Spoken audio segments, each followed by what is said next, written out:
ආයිබෝන් හැමෝටම. ඉතින් මම අද ඔයාලට කියලා දෙන්න යන්නේ කුකුල් පැටවුන්ගෙන් කොහොමද ගැහැණු පිරිමි බව හඳුනගන්නේ කියලා. ඉතින් මම කලින් වීඩියෝ එකක් ගෙනාවා රකින්න බිත්තර තියන්න කලින් බිත්තරේ හැඩයෙන් කොහොමද ගැහැණු පිරිමි බව හඳුනගන්නේ කියලා. ඉතින් මේ වීඩියෝ එක බලපු නැති කට්ටිය මේ වීඩියෝ එකත් බලන්න. එතකොට ඔයාලට දැනගන්න පුළුවන් රකින්න බිත්තර තියන්න කලින් බිත්තරේ හැඩයෙන් කොහොමද අපි ගැහැණු පිරිමි බව කලින්ම හඳුනගන්නේ කියලා. හරි, ඉතින් අද අපි කතා කරන්න යන්නේ මේ පොඩි පැටවුන්ගෙන් කොහොමද මේ ගැහැණු පිරිමි බව අපි පොඩි කාලෙම වෙන් කරගන්නේ කියලා. ඒ කියන්නේ සති දෙක වගේ වයස් කාණ්ඩ වල ඉන්න සතුන්ගෙන් තමයි අපිට මේ විදිහට ගැහැණු පිරිමි බව අපිට පොඩි කාලෙම අඳුර ගන්න පුළුවන් වෙන්නේ. මොකද අපිට ගොඩාක් වටිනවා මේ ගැහැණු පිරිමි බව කලින් අඳුරගත්තාම. මොකද සාමාන්‍යයෙන් බිත්තර නිෂ්පාදනය කරමින් අපිට ඕනි වෙන්නේ කිකිලියන්. ඉතින් ඒ නිසා අපිට මේ වගේ අවස්ථාවල හැම අපිට කුකුල්ලු ඇති කරලා තේරුම් නැහැ. ඉතින් මේ වගේ අවස්ථාවල අපි ගැහැණු පිරිමි බව පොඩි කාලෙදිම අඳුරගත්තාම ආර්ථිකව වාසි ලබා ගන්න පුළුවන්.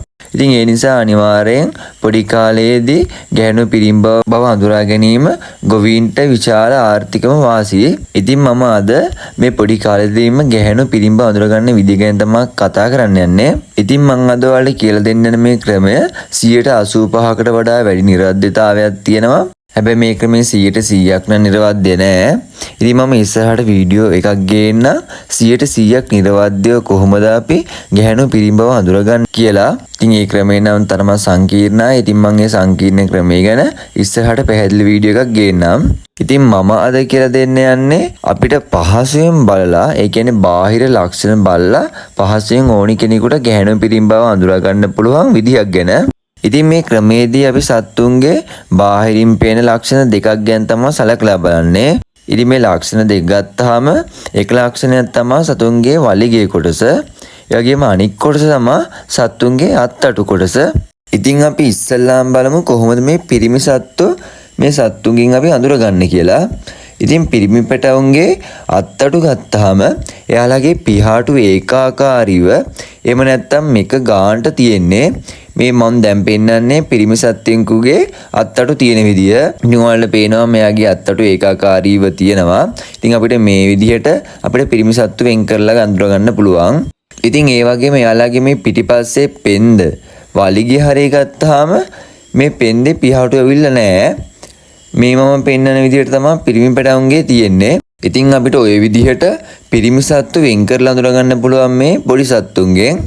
ඉතින් ඒ වගේම ගැහැණු සත්තු ගත්තාම මේ ගැහැණු සත්තුන්ගේ ඒ වයසෙම ඉන්න, ඒ කියන්නේ සතිය දෙක වගේ වයසේ ඉන්න ගැහැණු සත්තු ගත්තාම එයාලගේ අත්තටු වල පිහාටු ඒකාකාරීව ව්‍යාප්ත වෙලා නැහැ. එයාලගේ අත්තටු වල කෙළවරේ පිහාටු මුල තියෙන පිහාටු වල වඩා දෙකින් වැඩි. ඉතින් මම මේ දැන් පෙන්නන්නේ මේ වගේ අත්තටු තියෙන කිකිලි පැටියේ. ඉතින් මේ වගේ තියෙනවා නම් මෙයාලා කිකිලි පැටවු.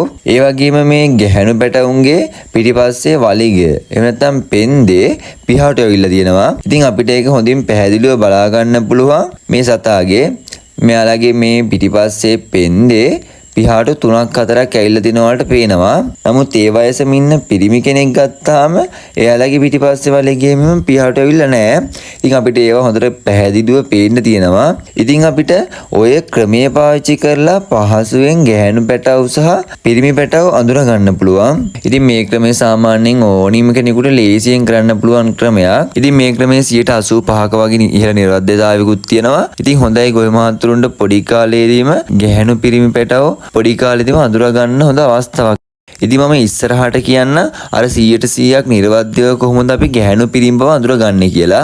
ඉතින් ඒ ක්‍රමේ නම් සංකීර්ණයි. ඒ නිසා මම ඒක ගැන පැහැදිලි වීඩියෝ එකක් වෙනම ඉස්සරහදී ගේන්නම්. මොකද ඒ ක්‍රමේ කරන්න ගොඩාක් එක්ස්පීරියන්ස් උත් ඕනේ.